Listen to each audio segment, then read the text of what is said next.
Hello viewers, welcome to filmi craft. நான் உங்கள் அருண். இந்த எபிசோட நம்ம பார்க்க போகிற படம் 2025 ஒரு South Korean satirical black comedy thriller படமாக வெளியான நோ அதர் சாய்ஸ்.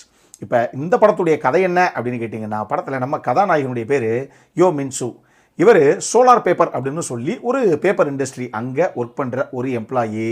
25 வருஷம் அனுபவம் இருக்கக்கூடிய எக்ஸ்பீரியன்ஸ் இருக்கிற ஒரு ஆள். அதனாலேயே நம்மால் இவர் இந்த பேப்பர் இண்டஸ்ட்ரியில் நான் எவ்வளோ பெரிய எக்ஸ்பர்ட் தெரியுமா அப்படின்னு தான் வீட்டில் பெருமையாக பேசிக்கிறது வழக்கம்.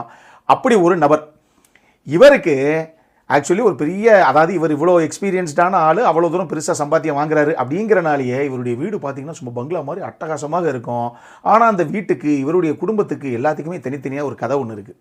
இவருடைய வீடை பொறுத்தளவுக்கு கிட்டத்தட்ட இவர் ஒரு 8-9 வயசு வரைக்கும் அந்த வீட்டிலே தான் பிறந்து வளர்ந்த ஒரு ஆள். ஆனால் வறுமையின் காரணமாக ஒரு கட்டத்தில் அந்த வீடை விற்றுப்புட்டு அதுக்கடுத்து இவங்க வெளியேறக்கூடிய இக்கட்டான ஒரு சூழ்நிலை ஒன்று கிரியேட் ஆகுது. அப்போ அப்படி வெளியே போயிட்டு அதுக்கப்புறம் 10 மாதத்துக்கு ஒரு தடவை வேறு வீடு வாடகைக்கு மாதிரி போய்கிட்டே இருக்காங்க அவங்களுடைய குடும்ப சூழ்நிலைக்கு ஏற்ற மாதிரி.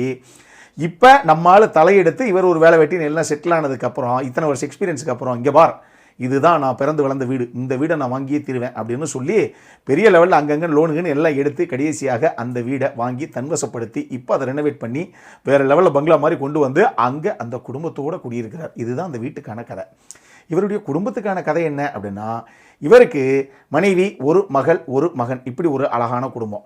ஆனால் இதில் விஷயம் என்ன அப்படின்னா, இவருடைய மனைவி, இவருக்கு மட்டும் மனைவி இல்லை. யோ என்னையா சொல்கிறது திடீர்னு நீ அப்படின்னீங்களா? நான் சொல்ல வந்தது வேறப்பா.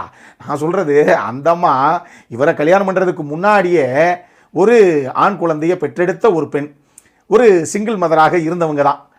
அந்த அம்மா மேலே பார்த்த உடனே பிடிச்சி போய் காதல் வயப்பட்டு கடைசியாக அவங்கள இவர் கல்யாணம் பண்ணிக்கிட்டாப்புல. இப்போ அந்த ரெண்டாவது இருக்கக்கூடிய பெண் குழந்தை இவங்க 2 பேத்துக்கும் பிறந்த ஒரு பெண் குழந்தை தான். ஆனால் அந்த மூத்த பையன் இருக்காப்புல இல்லையா, அந்த பையனை ஒரு மாற்றான் வீட்டு பையன் அப்படின்னு சொல்லி நம்ம கதாநாயகன் என்றைக்குமே பார்த்ததில்லை. அவனும் என் சொந்த மகன் தான் அப்படிங்கிற மாதிரி தான் மனைவி கிட்ட எப்பயுமே சொல்கிறது வழக்கம்.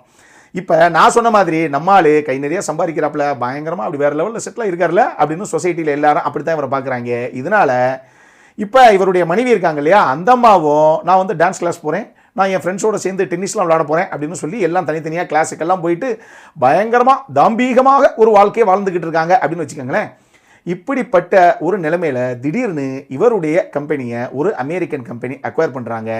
எப்பயுமே ஒரு கம்பெனியை இன்னொரு கம்பெனி அக்வயர் பண்ணிட்டாங்க அப்படின்னாலே அடுத்து இவங்க எடுக்கிற முதல் முடிவே இருக்கிற எல்லா கலைகளையும் எடுத்து விடுங்க, டக்குன்னு ஒரு லே ஆஃபை செட் அவுட் பண்ணுங்க அப்படின்னு ஒரு பெரிய லே ஆஃப் ஒன்று இருக்கும். இந்த கம்பெனிலையோ இல்லை அந்த கம்பெனிலையோ கண்டிப்பாக இருக்கிற ஆளுகளை எல்லாத்தையும் வேலையை விட்டு தூக்கி போடுவாங்க. அப்படி முக்கியமான ஆளுகளெல்லாம் தூக்குங்க, தேவையில்லாமல் எதுக்கு அதிக சம்பளம் கொடுத்துட்டு ஆளை வச்சுக்கணும் அப்படின்னு தூக்கும்போது இதில் நம்ம கதாநாயகன் மாட்டிக்கிறாப்புல. அவருடைய வேலையும் சேர்ந்து போயிடுது. சார், இந்த கம்பெனிக்காக நான் கண்ணம்னு எவ்வளோ தூரம் உழைச்சதுக்கு தெரியுமா அப்படின்னா, அதெல்லாம் இருக்கட்டும் தம்பி, இருந்தாலும் போச்சே வேலை, அவ்வளோதானே அப்படின்னு அனுப்பிச்சி விட்டுறாங்க. இதை வீட்டில் வந்து சொல்லிடுறாப்புல அவர், எனக்கு வேலை போச்சு, 3 மாதம் மட்டும் டைம் கொடு, என் ரெசுமே நீ பார்த்தது கிடையாது, சும்மா 25 வருஷம் எக்ஸ்பீரியன்ஸில் எவ்வளோ தூரம் சும்மா தெரிக்க விட்டுருக்கேன் தெரியுமா, அவ்வளோ தூரத்தை போட்டிருக்கேன், உள்ள ரெசியூமில் ஃபில் பண்ணியிருக்கேன், வேறு லெவலில் வேலை கிடைக்கும், 3 மாதம் டைம் கொடு அப்படிங்கிறாப்புல. 13 மாதம் ஆகிப்போச்சு. இன்னும் இவர் எதிர்பார்த்த வேலை கிடைக்கல. வேறு வழி இல்லையே, அப்புறம் குடும்பத்தை ஓட்டி ஆகணுமே. அதனாலேயே ஏதோ கிடைச்ச ஒரு சின்ன வேலையை அங்கே பார்த்துக்கிட்டு இருக்காப்புல. இப்படி ஒரு தருணத்தில் இவர் வேலை பார்த்தா அந்த கம்பெனிக்கு ரைவல் பார்ட்டியாக இன்னொரு கம்பெனி இருக்கும் இல்லையா, அந்த கம்பெனியில் இப்போ இவர் வேலை பார்த்த மாதிரி அந்த 25 வருஷம் எக்ஸ்பீரியன்ஸுக்கு ஒரு போஸ்டிங் ஒன்று இப்போ காலியாக இருக்குது. அதை பார்த்துட்டு அதுக்கு அப்ளை பண்ணுறாரு. ஆனால் பிரச்சனை என்ன அப்படின்னா, இவர் மட்டும் இல்லை, அதே மாதிரி இவரளவுக்கு எக்ஸ்பீரியன்ஸ் இருக்கக்கூடிய இன்னும் தகுதி வாய்ந்த நபர்கள் இன்னும் ஒரு 3-4 பேர் அங்கே இருக்கிறாங்க. அதனால் இவங்க எல்லாருக்குமே அந்த வேலை கிடைக்கல அப்படின்னா தான் தனக்கு அந்த வேலை கிடைக்கும் அப்படிங்கிற இக்கட்டான ஒரு சூழ்நிலை கதாநாயகனுக்கு. ஆனால் அதுக்கு நம்ம கதாநாயகன் எடுக்கிற ஒரு டிசிஷன் இருக்குது பாருங்க, அதுதான் இது வரைக்கும் எந்த படத்துலையும் பார்த்துருக்க மாட்டீங்க. அந்த மாதிரி ஒரு சம்பவம் தான் அது. இதுக்கப்புறம் இந்த கதையில் என்னதான் நடந்தது, இதுதான் இந்த படத்துடைய மொத்த கதையை. இந்த படத்தை பொறுத்தளவுக்கு இது தானே தலைவன் பார்க் சான் வூக்குடைய படம். ஓல்டு பாய், ஹேண்ட்மெய்டன் 2 படம் போதும். என்ன மாதிரி ஒரு இயக்குனரியா, எப்படியா இருந்தாலும் இப்படி யோசிக்கிறான், எப்படி இப்படி கதைக்காலத்தை செட் அவுட் பண்ணுறான், எப்படி இப்படி ஸ்க்ரீன் பிளே பண்ணுறாப்புல இதை அப்படிங்கிற ஒரு ஆச்சரியத்தை கொடுத்த படங்கள் இது ரெண்டுமே நம்மளுடைய விமர்சனங்கள் பார்த்து கண்டிப்பாக நிறைய பேர் பார்த்துருக்கிறதுக்கு வாய்ப்பு இருக்குது. அப்படி யாராவது இது வரைக்கும் அப்படி நான் கேள்விப்பட்டது இல்லையே, ஓன் பாய் பார்த்துருக்கேன், ஆனால் அந்த ஹேண்ட்மெய்டன்லாம் கேள்விப்பட்ட மாதிரி இல்லையே அப்படிங்கிற மாதிரிலாம் தோணுச்சுன்னா நிச்சயமாக தவற விடாமல் பார்த்துருங்க. 2016 வந்த படம் நினைக்கிறேன் ஹேண்ட்மெய்டன். அட்டகாசமான ஒரு படம். இந்த பிரமிக்க வைக்கத்தக்க படங்கள் எல்லாத்தையும் பிரசன்ட் பண்ண நம்ம தலைவன் பார்க் சான் வூக்குடைய அடுத்த படம் இது. கடைசியாக டிசிஷன் டு லீவ்னு சொல்லி ஒரு படம் ஒன்று பண்ணியிருந்தார். அதுவே விமர்சனம் பண்ண படம் தான். அதுவே ஒரு வித்தியாசமான படம் தான். நீங்கள் பாருங்கள் விமர்சனத்தை, தெரியும். இப்போ இந்த படம், அதனாலேயே எனக்கு ஒரு மிகப்பெரிய எதிர்பார்ப்பு, எப்படி இருக்க போதோ சம்பவம், என்ன மாதிரி இருக்க போதோ அப்படின்னு. ஆனால் அந்த படத்துடைய இந்த கதைக்களம் இருக்கு இல்லையா, இது 1997 ஒரு நபர் எழுதின, டொனால்டுன்னு சொல்லி ஒரு நபர் எழுதின ஒரு நாவல், தி ஆக்ஸ் அப்படின்னு. அதை தழுவி இது 2வது படம். இதுக்கு முன்னாடி 2005 ஒரு பிரெஞ்சு படம் தி ஆக்ஸ்னு சொல்லி வெளியாயிருக்கு. அந்த நாவலை தழுவி அதே கதை தான். இப்போ தலைவன் 1997 எழுதின அந்த நாவலை தழுவி இப்போ அவர் படமாக கன்வெர்ட் பண்ணியிருக்காப்புல. ஆனால் அந்த கதையை பார்க்கும்போது இவங்க கொஞ்சம் கூட எதையுமே எக்ஸ்ட்ராவாக இன்க்ளூட் பண்ண மாதிரி தெரியல. அந்த நாவல் என்ன இருக்குதோ அதை அப்படியே திருப்பி எடுத்துட்டாங்க போல தான் தெரியுது. எனக்கு ஒரு சில விஷயங்கள் இன்னும் ஃபைன் டியூன் பண்ணி கொஞ்சம் சுவாரஸ்யத்தை அங்கங்கே ஏற்றிருக்கலாமோ. கதைக்களமாக அந்த காட்சி அமைப்பெல்லாம் ஓகே தான், ஆனால் இன்னும் ஒரு சில விஷயங்களை சுவாரஸ்யப்படுத்தியிருக்கலாம். அதுக்கேற்ற ஸ்கோப் இந்த கதைக்குள்ள நிச்சயமாக இருக்குது அப்படிங்கிற மாதிரி தான் எனக்கு பட்டுச்சு. நீங்கள் பார்த்துட்டே எனக்கு சொல்லுங்கள்.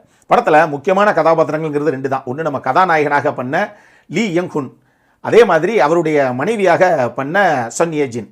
இவங்க 2 பேருமே அந்த கேரக்டர் ரொம்ப அழகாக ஃபுல்லாக பண்ணியிருந்தாங்க. இது போக இன்னும் ஒரு சில கேரக்டர் இருக்குது. அதெல்லாம் நான் சொன்னேன் அப்படின்னா அது கொஞ்சம் ஸ்பாய்லராக போயிடும். இப்போ நான் சொன்ன கதையே கூட ஐயோயோ எல்லாத்தையும் சொல்லிட்டீங்க அப்படின்னா நீங்கள் ஊரில் ஒன்றுமே தேவை கிடையாது. கதையே இப்போ நான் சொன்னேன் பார்த்தீங்களா, தனக்கு காம்படிட்டர்ஸ் இருக்காங்க, இதுக்கப்புறம் இது என்ன பண்ணுறது அப்படின்னு கதாநாயகன் யோசிக்கிறாருன்னு. இதுக்கப்புறம் தான் கதையை. இதுக்கு முன்னாடியெல்லாம் வெறும் வசனமாகவே வரக்கூடிய பல விஷயங்களை தான் ஜஸ்ட் இப்போ நான் உங்களுக்கு அப்படி கண்ணு முன்னாடி ஓட்டுற மாதிரி ஓட்டி காமிச்சேன். அதனால் நான் சொன்னது மெயின் கதையே கிடையாது. இதுக்கப்புறம் தான் 2 மணி நேரம் படமே இருக்குது. அதனால் படத்தை பொறுமையாக பாருங்கள். இதில் ஒரு சில கதாபாத்திரங்கள் அது எல்லாத்தையும் அவங்கவுங்க அந்தந்த ஆர்டிஸ்ட் எல்லாம் நேர்த்தியாகவே கொண்டு வந்திருந்தாங்க இன் டேர்ம்ஸ் ஆஃப் பர்ஃபார்மன்ஸு. இந்த படத்தில் தலைவன் அவருடைய ஸ்டைல்லையே ஒரு சில சீன்ஸ் அவருடைய சிக்னேச்சர் ஸ்டைல்லே புல்லாக பண்ணியிருப்பார். உதாரணத்துக்கு பயங்கர லவுடான மியூசிக் உடைய பேக்ட்ராப்பில் 3 கதாபாத்திரங்கள் ஒரு வீட்டுக்குள்ளே ஒரு தள்ளுமுள்ளு நடக்கும். அது சரியான சீக்வன்ஸு. அது ரொம்ப வித்தியாசமான ஒரு போர்ட்ரேட். இந்த கதைக்களமே ரொம்ப வித்தியாசமான ஒரு கதைக்களம்னு வச்சுக்கோங்களேன். அந்த பர்டிகுலர் சீனு ரொம்ப வித்தியாசமாக கன்சீவ் பண்ணப்பட்ட ஒரு காட்சி. அந்த மாதிரி இன்னொரு காட்சியும் இருக்குது இந்த படத்தில். இந்த 2 சீக்வன்ஸ் எனக்கு ரொம்ப சூப்பராக பண்ணியிருக்காங்கல்ல அப்படிங்கிற மாதிரி தோணுச்சு. பாருங்கள், ஏன்னா அந்த படம் பேசிக்காக ஒரு சட்டரிக்கல் பிளாக் காமெடி த்ரில்லர் தான். ஸோ அந்த படத்தில் இவங்க சீரியஸாக பண்ணுற பல விஷயங்கள் கூட நமக்கு பல இடங்களில் காமெடியாகத்தான் இருக்கும். அந்த மாதிரி தான் காட்சி அமைப்பிலும் சித்தரிக்கப்பட்டிருக்கு இந்த படத்தில். டெக்னிக்கலி டெஃபினட்டாக அந்த கதைக்கு தேவையான எல்லாமே உள்ளே இருக்குது அப்படின்னு தான் நான் சொல்லுவேன். அது குறிப்பாக சினிமோட்டோகிராஃபி, எடிட்டிங்கு, மியூசிக்கு தேவையான விஷயங்கள் எல்லாமே உள்ளே இருந்தது. கடல் கன்னட பொறுத்தளவுக்கு இந்த படத்தில் செக்ஷுவலான ஃபிசிக்கல் இன்டிமசி சீன்ஸ் அப்படி ஒரு சில விஷயங்கள் இருக்குது, நியூரிட்டி இருக்குது. இந்த படத்துக்கும் ஃபேமிலிக்கும் சம்பந்தமே கிடையாது. ஃபேமிலியோடு பார்க்குறதுக்கு வாய்ப்பே இல்லை. நேற்று தான் ஹோம் பவுண்ட் அப்படின்னு சொல்லி நம்ம இந்தியன் ஃபிலிம் ஒன்று விமர்சனம் பண்ணியிருந்தோம். அதில் சொல்லியிருந்தோம் இந்த வருஷத்துக்கான ஆஸ்கார் தான் 98 அகாடமி அவார்ட்ஸுக்கு நம்ம இந்தியன் சைடில் இருந்து பெஸ்ட் இன்டர்நேஷனல் ஃபீச்சர் ஃபிலிமாக சப்மிட் பண்ணப்பட்ட படம் இந்தியா சைடில் இருந்து அந்த ஹோம் பவுண்ட் தான். அதே மாதிரி அதே 98 அகாடமி அவார்ட்ஸுக்கு கொரியா சைடில் இருந்து அவங்க பெஸ்ட் இன்டர்நேஷனல் ஃபீச்சர் ஃபிலிமாக சப்மிட் பண்ணப்பட்ட படம் இந்த படம் தான், நோ அதர் சாய்ஸ். பார்க்கலாம் எந்த படம் தான் பெஸ்ட் ஃபீச்சர் ஃபிலிம் அடிக்குது, இன்டர்நேஷனல் கேட்டகரியில் இன்டர்நேஷனல் ஃபீச்சர் ஃபிலிம் அடிக்குது அப்படின்னு வேணால் வெயிட் பண்ணி பார்ப்போம். என்கிட்ட கேட்டிங்கன்னா பார்க்கலாம், பெருசாக எக்ஸ்பெக்ட் பண்ணாதீங்க. பட் டெஃபினட்டாக ஒரு மாதிரி உங்களை எங்கேஜ் பண்ணக்கூடிய ஒரு பிளாக் காமெடி த்ரில்லர் படம் தான் இது. பார்க்கணும் அப்படிங்கிறவங்க பாருங்கள். இதே மாதிரி இன்னொரு வீடியோவோட அடுத்த முறை உங்களை சந்திக்கிற வரைக்கும் இட்ஸ் அருண் சைனிங் ஆஃப்.